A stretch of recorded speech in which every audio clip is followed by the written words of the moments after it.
Welcome to the Fitness Roundtable. I'm going to be one of your facilitators today. My name is Cheyanne Clouse. I am currently the fitness graduate assistant and the NIRSA student leader. And then we have Anna, who's going to be our content expert today. Hey y'all, I'm the fitness and wellness director with Texas A&M University. So we just have a short PowerPoint for you all today. Mostly this is going to be discussion based. But before we get started, I just kind of want to go over what today is going to look like. So this session is being recorded and will be posted on the NIRSA Ideas in Motion webpage. So if you want to go back and get some content that you missed, maybe take notes or share it with a friend, you can find it there. Throughout the whole conversation, please ensure that your mics are muted unless you want to talk. But you can use that chat box for questions and comments as well. So if you want to start sharing where you're from, what you do in our chat box, we'd love to see who's on the call with us. And then as we continue through all that we're working through in our new virtual reality, please continue to use NIRSA Connect for resource sharing, future conversations, and all that. There's a couple great documents already going around Connect. If you haven't seen those, utilize those. All right, as we continue, I just want to talk about some guidelines for the participation today. It's going to be a really conversation-based roundtable. So we want to make sure that we're respecting all attendees as each person is subject to their own ideas and viewpoints. We want to view this room as a no judgment space and let all ideas be welcome. In fitness programming, no matter where you are, there's no one size fits all. We're from all over the country, Canada, and across the association. So make sure that we're open and listening to each other's perspectives and what we've got going on. And then we want to make sure that we avoid specific comments on COVID-19 and its symptoms, our quarantine and government responses. We really want to focus on some solution-based discussion with today to help us now or as we return back to our campuses. So to start, I'm going to turn it over to Anna. She's kind of going to lead this conversation. I'm going to monitor the chat box, so feel free to chat one of us directly or throw your questions and comments into the group discussion. And if we see something that we want you to talk about or you feel called to talk about something, please go ahead and do so.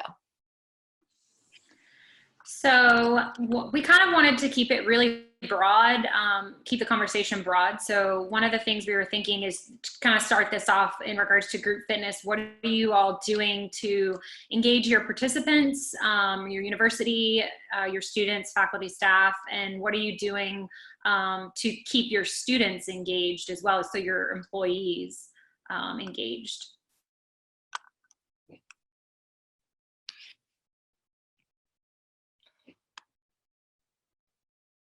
Well, I can tell you what we're doing. So at the University of Mississippi, we have fit passes that we sell. And so with that, we created a group Facebook page and all of our fit pass holders were added to that. And then we're providing virtual group fitness classes via Zoom on Monday, Wednesdays, and Fridays. And then at-home workouts for everybody in our campus community on Tuesdays and Thursdays via our other social media platforms.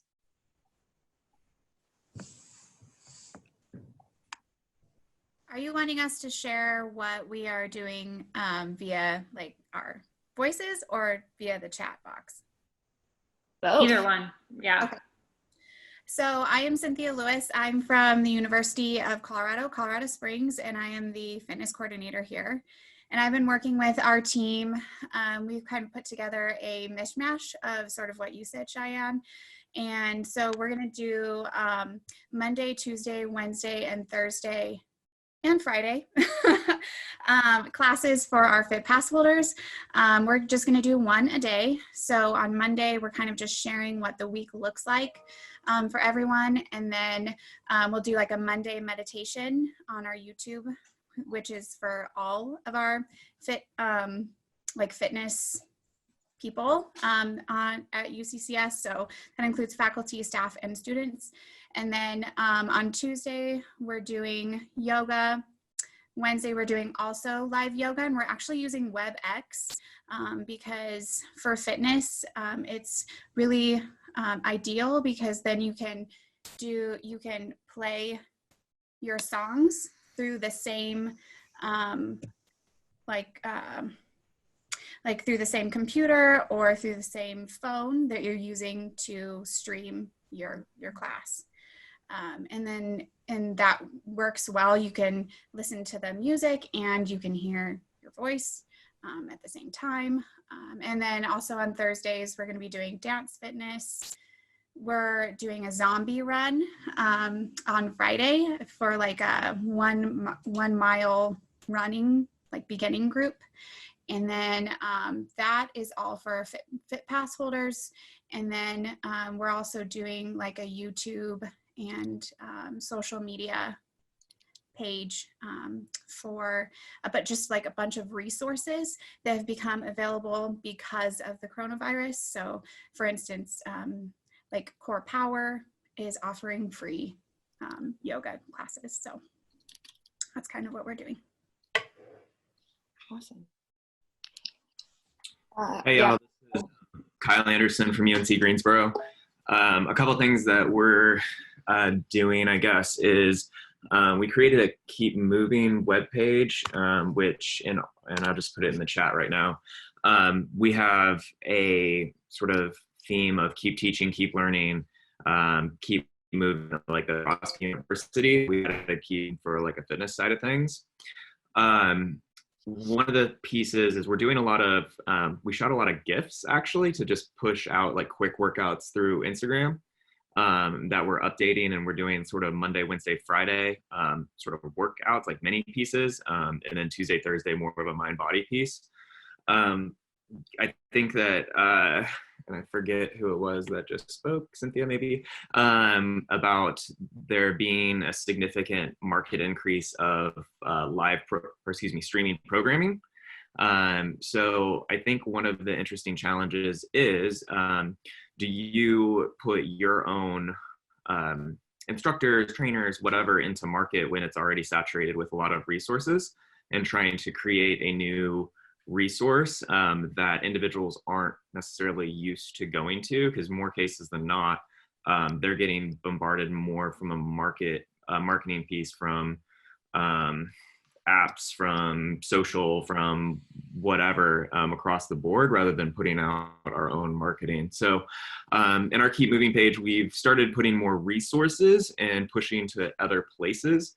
I think one of the biggest questions though is if you have individuals that pay for classes and continuing to keep value for that, especially in like on the commercial, like in the commercial world of gyms, that's why they're streaming so much, so they can still charge their membership dues and some of that, or at least to some piece of that. So I think that there's like, as we're progressing and how long this lasts, I think that there's a balance that you have to sort of figure out of what do you need to create or want to create versus what valuable resources can you push out. I think another part goes with, can you pay your students to do some of these things? Because we have sort of a social responsibility to create financial opportunities for our students. At our university currently, we are paying students regardless of work now. So we based everything on their previous work history to continue to pay them. So there's not a lot of incentive necessarily for them to stream their own classes unless they want to. So really it's about, for us, it's I guess vetting resources more than anything, and giving them a space to go for those resources.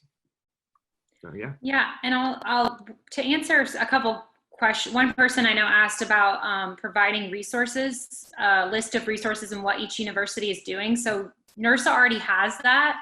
There's a Google shared link that is going around that you can add in, like see all the fitness and wellness things that other people are doing or utilizing. So we can share that, or we can continue to share that via NIRSA, but this is also going to be recorded. So I think Cheyanne maybe mentioned that at the beginning, but this is going to be recorded and shared via the NIRSA page. So you all will still have access to go back to it if you want to see like what other universities are doing. And then kind of going on what Kyle said, I think that's a big struggle for everyone, is trying to figure out the balance between promoting what is great already out there and what all the, other corporate gyms or companies are doing and providing, and not inundating our students with too much information. But then on the other side of it, I know Aaron mentioned in the chat, like giving the opportunities to our staff helps continue their development, you know, gives them a new way of learning. I think it also allows our participants to continue to participate in classes or train with a trainer that they like and they love, or, you know, they continue that kind of the same class that they've been going to forever with their favorite instructors, you know. So I think that's a big focus of why we want to continue, at least on our side of things, why we want to continue promoting as much virtual classes or with our instructors, or virtual training with our trainers, not only to provide the students that opportunity to continue to grow and develop, but to give our community access to their favorite classes and their favorite instructors, I think is really important too. So I think for every university, it's probably going to look different. It might be a bigger capacity or a smaller capacity, or a combination of both, or one or the other, or more focused. But I think that that's, you know, what's great about this conversation is we all can share, you know, what we're doing and then try out different things. And at one place, you know, one way of doing it might work well, and then another might work better at a different place, different school too. So Yeah, there was some. I'm sorry. Oh, sorry. There was one more resource that just came out for everyone too, and I apologize for jumping in. I'll stick it in there. Is Wexer is, or excuse me, Wellbeats is offering free programming as well through their streaming for universities. And I can stick a link there. That just came out, but I'll stick it in the shared stuff. I was going to add one thing to, like, with promoting other resources that I found is so my name's Erin, I work at Portland State, and we really prioritize like using very intentional language and cues when we teach our classes. And I think before promoting other resources, like, it was really important for us. Like, I took a ton of sample classes from a lot of the other resources to see, like, are they calling their workouts like 10-minute bikini body workout? Or are they saying like, take this to lose 3,000 calories in 30 minutes? Like, what kind of cues are they using? And just making sure, if you're promoting other resources, that you feel like the message that's being delivered through those is in alignment with your values as a department. And so that might help narrow down when you're thinking about, just, there's so many things out there. Not all of them maybe are like the message that you want to give through your department. So that can help you narrow down maybe some of the resources that you put out there to your members. Yeah. That's huge. I think there's been some conversation about how has Zoom worked for live classes. And one of the things that we really liked was you can see when people come on and still have that rapport with your participants. So I can see that Anna just joined my class, so I can say, hi, Anna, how are you doing today? We're about to get started in 5 minutes. And you have a little bit of time to conversate with your patrons versus just providing them with a workout, or on IGTV, not really being able to have that dual interaction.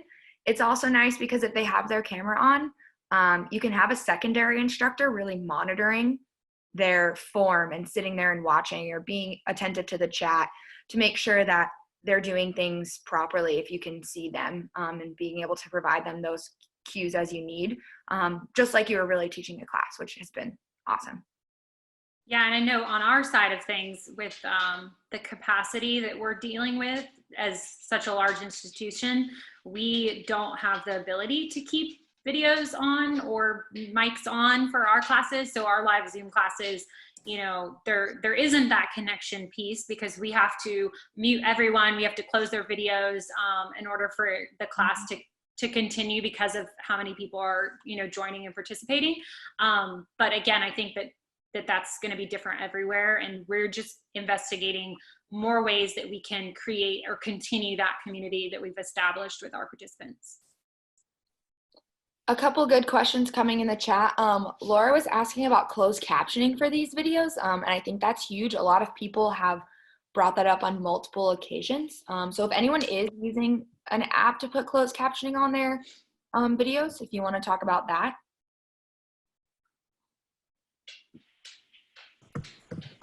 If not, I know we're just at the beginning of this, so we might not have figured it out yet. That's totally okay.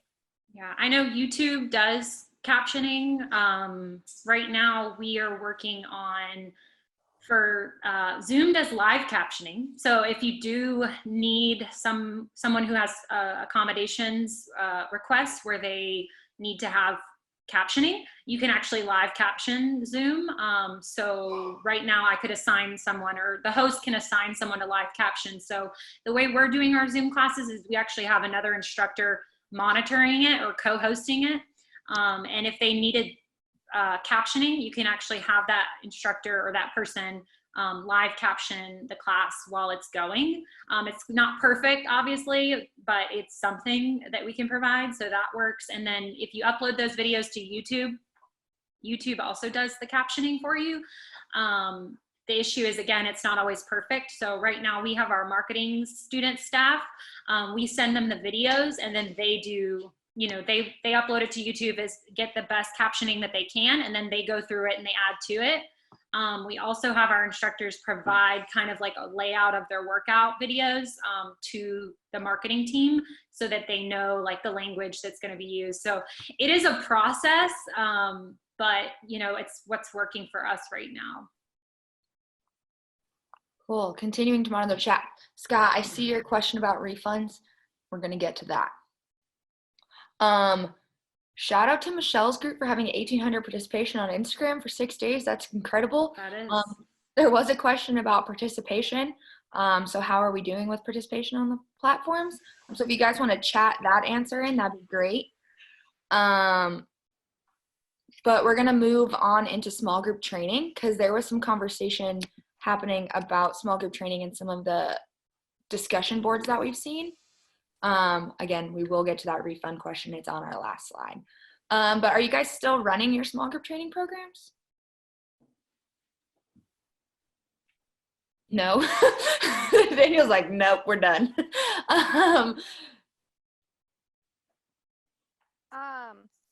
This is Lindsay Brickey, UNC Chapel Hill. The only thing that we're still doing is we have a group training program called Heel Fit that we launched, which was like, it had like up to about 15 people in it per week. You could go to any classes that you wanted to. And we did develop a Heel Fit at Home program that folks can participate in. We're not running like our Women in Weights program or some of our other small groups, but we are doing that program at home. So we modified those workouts so that they could still do it, and we're calling it Heel Fit at Home. So that's really the only one that we're still running. That's a fee-based program at this time. Lindsay, was that already started at the time that you moved to online classes and all this started happening?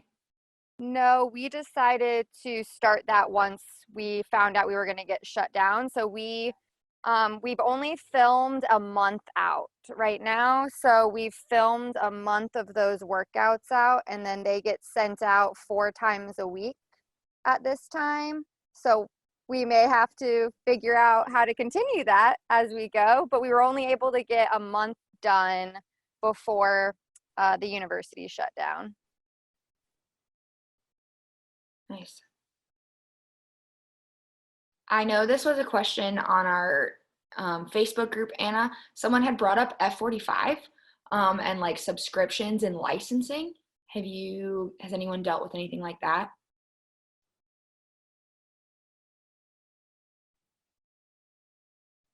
If not, that's okay. We haven't. So, CC, can y'all hear me? Sorry. Yeah. CC Leonard here from UT Austin. So, I just kind of chimed into the F45 conversation. We're still working through with, HQ on what that kind of looks like. But right now we're just involving our F45 instructors as best we can. Because some of them are F45 specific. I don't know if anybody else has this at their program, but some of them are F45 specific versus they teach multiple formats. So we're doing things like, they're going to be on our Instagram story, and we're still involving them the best we can in terms of, we're going to be providing our staff continuing educations, like basically a month, kind of a meeting that we all get together, we learn something new. Together, we're going to do that virtually. because we are able to pay our instructors, but we're exploring how we're including them in that until we know further from what the plan is in terms of HQ. Awesome. Thanks, Cece. I think it was your question in the Facebook group that I'm referring to, actually, or your post. Oh, my post. Yeah, we're still in the process of figuring that out. Cool. So we got a really good question in the chat. How are people going about filming videos while being conscious of social distancing practices and some stay-at-home orders, but also maintaining that marketing brand and your consistent filming styles? I know for us at Texas A&M, all of our footage is filmed at home, like from the instructors at home. We were doing it for a little while through our studios at the rec, but then the rec closed and we have the shelter in place in Texas, so which I know a lot of places do as well. So we do our filming from home. I think also our personal trainers are working on footage, and they're filming outside, like some outside type videos as well. Nice. Hey, Scott, do you want to talk about what that Zoom looks like and what you're looking for in your sound and video quality? Yeah, so I've got my instructor, so we'll just do like a Zoom call. That way I can see like the quality, both like just the lighting, because sometimes it might look fine on their phone, but on the other end, it's gonna look maybe a little bit different. And then I also, as far as like their voice, because again, like they might sound like they're talking, but the further away their phone gets from them, the more difficult, or a computer, the more difficult it is to hear them. And some things that I've had them do, because some of them, like especially with like our yoga classes, they had their phone or their laptop like on the floor, which looked fine, but it covers up the speaker of their phone or their laptop. So even just like putting it up like on, whether it's like a table or a book or something, to get it elevated to where you can have the sound go through the microphone. That's been really helpful. But those are just a couple of things that I'm looking for. And then I have them do things like, okay, if it's a total body toning class, jump that way as your head disappear from the top of the camera. And there's like little things that can make it look a little bit more professional when kind of like a more unprofessional environment. But that's what I look for in those different meetings with my students. And are those students going live with that content, or is that content being like stored, edited, and then put out? So the meetings that I have with them, it's just kind of like a one-on-one meeting, but the classes that they teach, all the classes, they're live. And then seeing that we have kind of an adjusted schedule, I send the edited links out to all of our current group fitness pass holders. That way, if you couldn't get to the live workout, you can kind of do it on your own. Awesome. The editing part's definitely not fun though.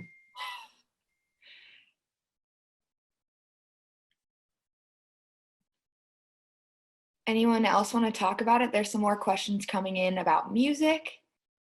So I actually know the answer to this music question. Will Trent answer this for me? If you're using a platform that pays artists like royalties for their music, like if you pay for Spotify and use Spotify, then it's okay to use their music. But if you were to like go on YouTube and just look up a song, it's a little bit different. I don't know all the details, but that was the answer I was given. Does anyone else know anything about utilizing music for streaming purposes? Yeah, this is Kyle. So a couple things with licensing for things is, if you are streaming, it's a little bit different. Whether like if you're integrated into a video that you are creating and like having like the music file as part of your actual video, it's completely different. So a lot like workarounds a little bit is if you have if you're going live, like then it doesn't matter, but your sound quality tends to suck. But many commercial clubs, what they're doing is they're creating Spotify playlists and linking them. So things don't line up as way like, you know, a 2 music piece, but it's most of our students have Spotify accounts one way or another. And so they have like a preferred music list. And that's like a workaround if you're like actually taping the whole video. The other thing that you can do is it increases the microphone quality because essentially someone teaches, they have their music in their headphones, they're teaching live to a camera, so your voice is quite well, and then they can actually adjust the volumes on their own music to your sound. So that's kind of a workaround that I've seen quite a bit. We're having trouble on Instagram. We've been cut off twice because of licensed music, and even though we pay for the license here in Canada, it's still cutting us off. So we have to find some workarounds to make sure that it's not violating that copyright law. I'll interject on that because I've had a couple of my instructors go live on Instagram and it has cut them off, and they tried it on their own personal platform. And I'm sure a lot of y'all see people post videos with music on Instagram, and they'll like post, I do not own the rights to any of this music and all that. So at the start of the Instagram live, if you put that in there, it will not cut your video off. So that's super helpful because one of my Zumba instructors, Zumba's okay with you doing stuff as long as it isn't saved anywhere. So when we do it on Instagram live, they just opt out of keeping it on the story after the class is over with. So that's how we've been conducting that, and it's helped out a ton. Thanks.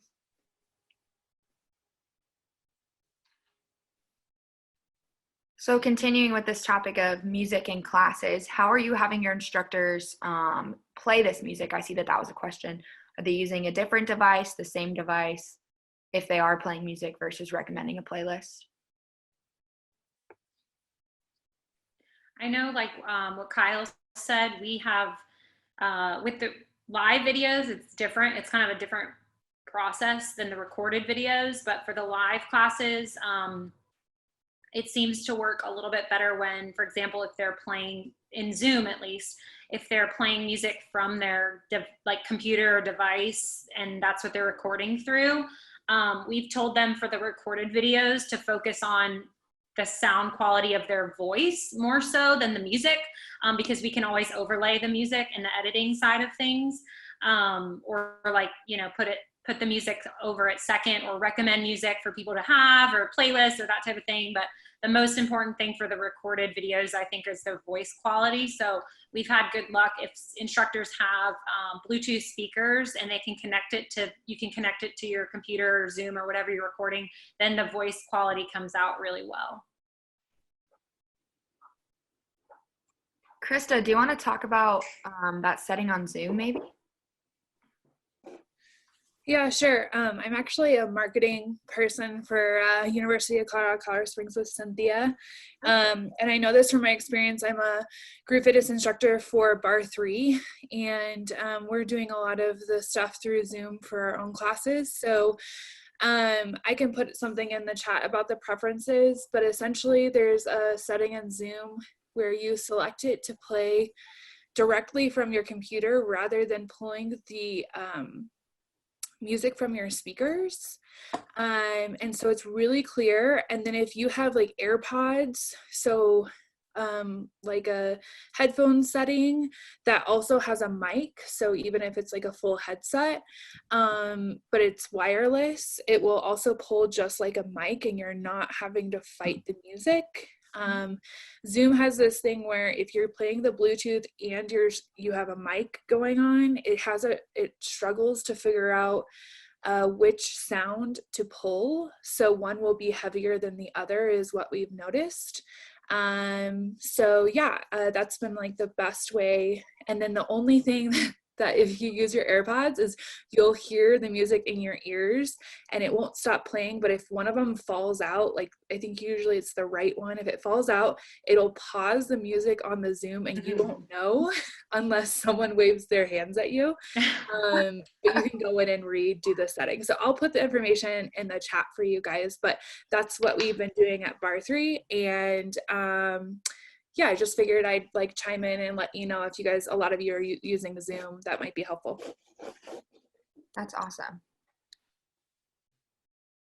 There was a question about like passwords and the privacy. There's been a lot of the term Zoom bombing lately, so I'm sure you might have heard of that. If you Google it, they will tell you how to like protect yourself from that in terms of like locking your classes. I don't know all the details, but if anyone wants to chime in.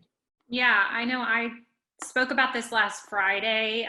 So if anybody's interested on more details on that, I shared the PowerPoint that I went over last Friday and in the Collegiate Fitness Directors Facebook page. But if you're interested, I'm happy to get that for you too. But we did have 2 instances of the Zoom roulette happening in our classes. So I definitely would recommend you password protect your classes, you know, listing it wherever you're going to be listing your classes if you're doing live via Zoom. But also you can authenticate, you can make it required that only authenticated users can participate. So we've had to go that route, which is, you know, in one way it's good because our classes will be safe and there won't be any of that hopefully happening. But in the other case, only Texas A&M student, faculty, and staff are able to participate in our classes now. So it's not like an open link to everyone, but it's just it went all the way up to university and IT, and that's what we've required now. So we're hoping that keeps the classes safer and protected from those Zoom roulette players. All right, let's move on to some personal training stuff. So has anyone implemented any practices in terms of continuing those sessions? Hey, this is Courtney at the University of Houston. Hi, Courtney. Hey, I'll turn my video on for you. Okay. We have moved our program completely online, which was something that I was super, super hesitant about. So basically what we did was we had a couple of our trainers come in and record like a database of video. We had them come in and record upwards of 100 videos that they have access to and they can send their clients. So we basically created like a template for them in Google Drive that they can use to kind of build their workouts based on their clients' goals. So they'll send that over along with the video demos, and the client will send a video of themselves completing the workout back to the trainer, who then sends us the video so that way we can just document that for payroll purposes. Nice. Do they have any like Zoom meetings with these clients? So we haven't implemented any Zoom meetings yet, just because we have been trying to get a Zoom account that is not the basic version. So once we get a premium version of Zoom, then we'll be able to start doing some Zoom meetings with our clients. And those are like docked sessions? Yes. Mm-hmm. So it is an option that the clients have, so they don't have to opt into doing online training, but they still have the same, like our sessions are good for 365 days. So they still have that same parameters in place if they choose to do online training or not. Nice. Anyone else want to jump in on this one? I can jump in. We have moved everything to online as well at UNC Chapel Hill. We are piloting with Trainerize right now. So our trainers have moved to inputting all of their programs with clients who are interested in moving to online via Trainerize. And then they're testing out Zoom for virtual training this week. So I don't necessarily have a whole lot of feedback yet. But that's what we're testing out. We are moving to do a 2-for-1. So what we're going to do is 2 virtual training sessions will count towards one of their live ones. So as a way to try and incentivize, we've had a few clients that are a little nervous about utilizing sessions that they paid for that are in person and moving it online. So we're trying to incentivize it a little bit to give people an opportunity to try it out, see if they like it. It's totally optional. Those clients who are interested in doing that, we've obviously offered to just extend their expiration dates for as long as needed. But for right now, we're moving everything training online. And then as long as this trial goes well this week, we'll actually probably start opening it up for new clients that want to sign up for the first time and just go all virtual and see what happens. So any feedback, if anyone's done it and has advice, I'd love it. There's a couple different training systems that I'm seeing in the chat, Trainer Metrics and Conduct. Anyone want to talk about those? I looked into a few different ones. We decided to go with Trainerize because there's a few other universities that were already using it that spoke highly of it, and the price wise it was one of the most reasonable that I could find. So I don't know about the other ones. We're the ones that are using Conduct, and we went with that because our strength and conditioning varsity program was already using it. So I am able to piggyback on them and not pay for it, which has been amazing. And it allows us to push out programs in each, and also the client has an app that they actually go through. There's a video for every single exercise. We can actually upload exercises, put in definitions, change programs on the fly, and the trainer can actually monitor what the person's doing, not live, but based on reps, as well as then we can log into Zoom if they want to do it live with the trainer. Cool. At Chico State, we use Trainer Metrics. We've actually been using it for over a year and a half now because we're trying to move to a paperless format. And it is awesome in the sense that the trainer and the client can both log on and keep up with their goal setting. They can view their account individually. Everybody has an account and the trainer can see it. They can do all their goal setting. And so I see it being super useful. What I'm struggling with, and I'd love to hear how everybody else is doing, with our students telecommuting, we only have a few students that are working through the telecommuting agreement with HR. And then those who aren't working, and I guess, is it more beneficial? Will they have enough hours to keep it beneficial as opposed to applying for unemployment? Yeah, I think that's a huge topic.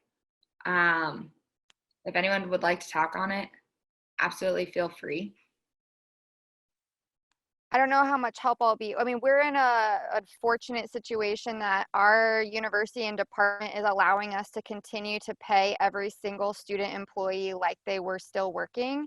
That includes trainers who are paid via revenue generating streams only, which I am extremely nervous about how that is going to work, especially since we're not really bringing in income revenue, and I'm also refunding a lot of people right now. So the way it's working right now for us is we're taking the average of the last month of what every client or every trainer has worked and every student employee. They are still going to get paid that. So, and then if they want to make more, that's where online will come into play, where they can then make additional dollars on top of the average that they were making prior to being closed. So I know a lot of universities aren't allowing that to happen, but that's one of a fortunate situation that we're in. So I don't know, that's how we're doing it. Yeah, I'd say based on the chat, there's a couple different people that are having that same option of based on an average. I know at my university, we're not paying student employees for telecommuting, just graduate students. So a lot of the work is falling on our graduate student staff.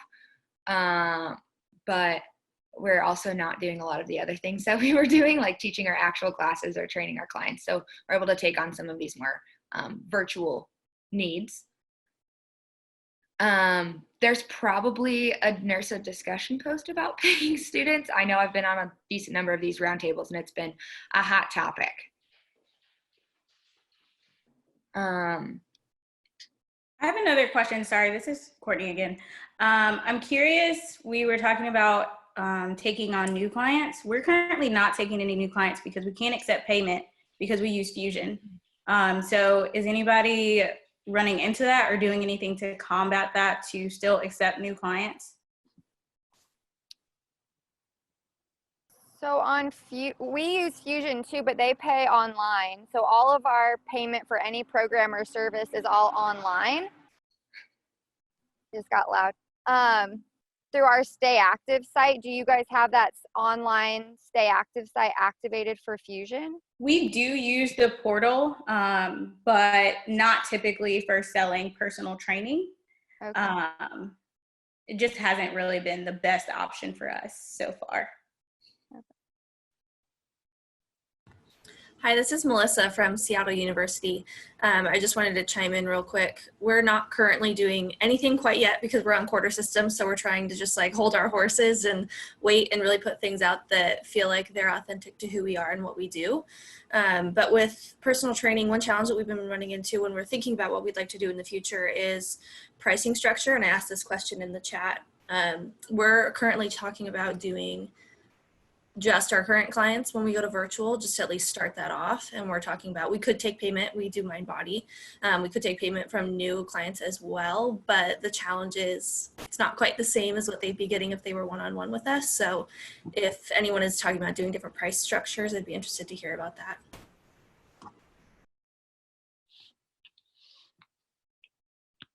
I think that's a great question. And we understand a lot of these questions don't have answers yet. So that's really hard. But I am taking all of these questions down. So in our next roundtable, we can have a follow-up conversation on any of these that don't get answered. Oh, continuing on personal training. If you have answers from Melissa in your chat, other than Lindsay's 2-for-1 option, which I think is really cool, please drop those answers in the chat. I think Cynthia has a really good question about fitness assessments. If you are taking on new clients, that is a whole challenge of its own. Anyone have any thoughts on that? Hi, Cheyanne. This is Dina from University of California, Santa Barbara. Hello. So, hi. So all our fitness, so I'm a Work Strong program coordinator, so I predominantly work with faculty and staff who have been injured at their job. So they come into the program to do, so I offer personal training, I offer massage therapy, therapeutic yoga, and nutrition education. So what we have been doing in terms of fitness assessment, all of our fitness assessment had always been optional at UCSB, so the clients can or they don't have to do any fitness assessments. So it kind of worked for us. In terms of kind of some ideas that we're doing at UCSB is that our president, Janet Napolitano for the University of California, has given 128 hours of administrative leave. That includes students. So they are actually, even if they're not working, there's no job, there's absolutely no way for them to come and do anything or do anything remotely from their house. We average how many hours they usually work per week, and that's how many hours are going to be paid in terms of administrative leave. But yeah, that's only 128 hours total. And most students don't actually work more than, they're not supposed to work more than 20 hours a week, right? So they average about 12 to 15. So that's kind of something that we have been doing, and we've been lucky. But in my program, I actually hire professional staff. So I hire massage therapists and personal trainers who are not students, who are actually practitioners in the area, and yoga therapists. So for them, they don't qualify for any administrative leave. So they're filing for unemployment. Or maybe they have some side jobs. Most of them do have some side jobs too that they are actually relying on when we're being closed. But also University of California, not just the Santa Barbara, but all the UC schools that do offer any programming or any massage therapy have said no to any massage therapy offerings. But we are giving an opportunity. So in my program, we're giving an opportunity for virtual sessions, so they can easily do virtual nutrition education sessions. They can easily do, if they're willing to do some type of soft tissue work that clients can do on their own, that they can meet with massage therapists and they can show them things that they can do on their own. So it's about 15 minutes of going through goal settings and about 15 minutes, because I have to keep the record of all the SOAP notes for the University of California Office of the President. So that gives them some type of incentive. And I do have in my budget meetings, so meeting with professional staff so that I can keep them paid somehow. We are also on a quarter system like Seattle University, so our semester actually starts today. The quarter actually starts today, the 30th, but our classes usually don't start until the week later. So April 6th, I think that's the Monday. So that's when we are going to start offering. So we're doing something like 5 minutes with the rec, because out of all the UC schools, UCSB is the one that takes the most fees from the students in terms of for the recreation purposes. So we have to justify how do we actually keep the fees from students. Yeah. Because a lot of our positions do rely on student fees and programming. So if we don't offer anything, so we do have a platform called Shoreline where we can actually post our events, but everything will be password protected for the campus community. So that's kind of what we're doing. That was an awesome summary. I love it. You made a great point about fees. This honestly, for purposes of fees, probably isn't the best place to talk about it, but they did have an extensive conversation about fees in the directors roundtable. So if you do want more information about fees, go ahead and check out that roundtable that's posted. But in terms of money, we are going to move on. Finally answer that refund question. Oh, we're going to skip special events. We'll leave those till next time. We're going to move on to that refund question that happened a while back with our last couple minutes. What are we doing for refunds? Obviously trying not to give them because it's a lot of work. So coming up with creative possibilities, but if you are doing that, what are your guidelines? What do those stipulations look like in terms of passes, personal training, whatever it might be? Hi, everyone. I'm the coordinator of fitness and wellness at University of Penn in Philadelphia. How are you guys doing? My name is Erika, by the way. So what we are doing is for everyone that requests a refund, specifically for group exercise, we are giving them a campus recreation credit, putting it on their account so that they can use it later rather than giving them back the money. Mm-hmm. But for people, and the same thing for people that have like premium fitness classes, personal training, massage therapy, unless they specifically ask for a credit card refund, we're giving everyone a credit because it's just too much money, you know, to put back, you know, that we're not getting now, basically. So that's what we're doing unless they specifically ask for a credit card refund. Erika, are you on the semester system? We are, yes. So right now, our group exercise classes, you know, everything is canceled at the university. All the students had to go home, etc. So we are basically extending the expiration date on the personal training sessions until the end of the actual year, like until December. We are giving everyone the prorated, also to like a prorated semester refund rather than like for the entire semester.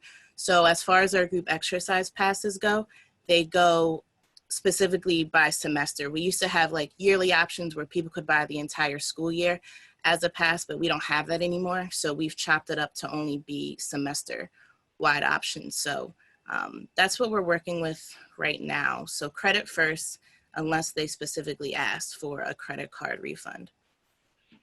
Awesome.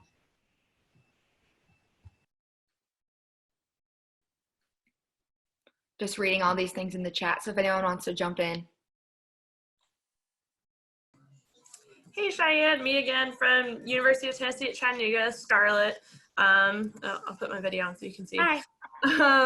So at ours, as I'm sure every university, we're very hesitant on giving refunds, but we've run into a lot of the issue of our small group training clients being seniors. So we are definitely issuing refunds for them. And we run small group training throughout the summer and fall as well. And since a lot of us are unsure of what's going to be happening with summer yet, we have issued refunds for those unless they want to credit it to future small group training sessions.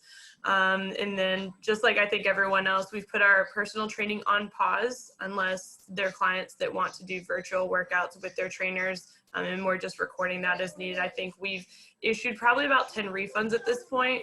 So nothing crazy, which has been good, but they've had to contact me in order to do that. So we're just not throwing them out left and right. Awesome. Adrian, do you want to talk a little bit about what you did in refunding everyone for mid-March? Sorry to put you on the spot, but I think that's pretty interesting.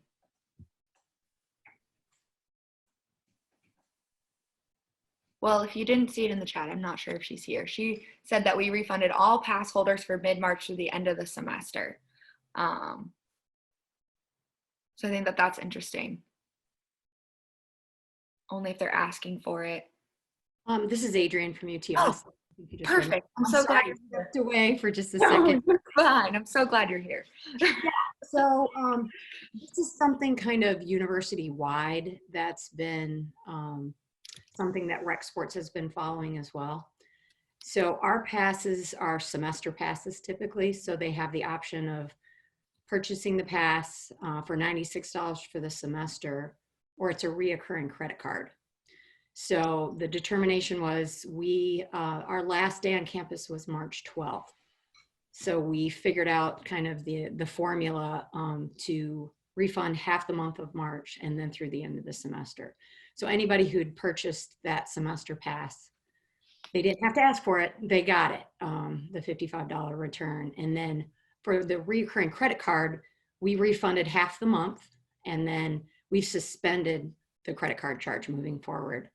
And then once we're live again, we'll put a message out to all of our recurring credit card folks, seeing if they want to reactivate their monthly reoccurring credit card. Does that help? I'm not sure I missed the first part of that question. No, that was great. I just wanted you to talk a little about what you were doing. Yeah. Okay. Yep, that's what we did.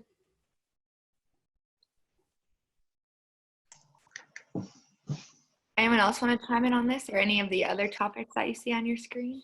I would like to chime in. Oh, yes, join the party. Good morning and good afternoon, everyone. My name is Jonathan Rivera. I am the fitness coordinator at Weber State University. Currently, we are accepting refund requests from clients. At this moment, there hasn't been any requests thus far. So I'm just taking a look at our fitness emails on a daily basis when those requests do come in. I really like the idea of extending memberships.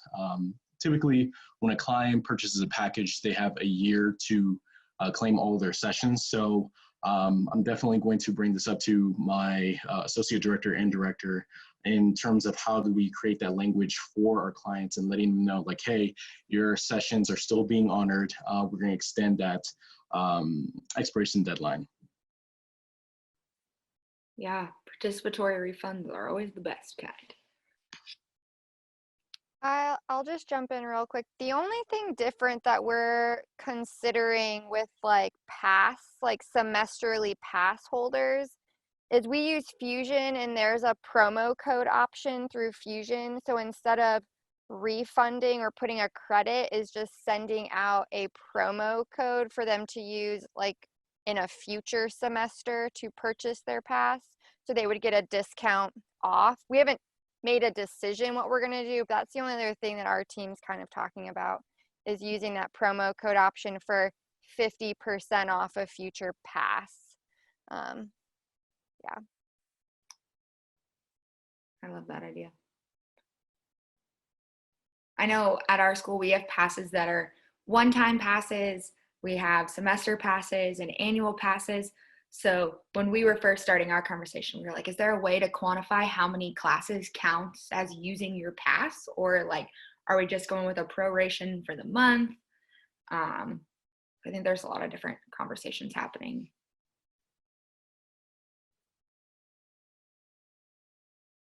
Yeah, that's a good point, Ben. Ben says, how can you can't control who's using it or giving it to their friends. Anyone have any advice on that? Or Ben, do you want to ask a question on that or maybe talk about it a little bit?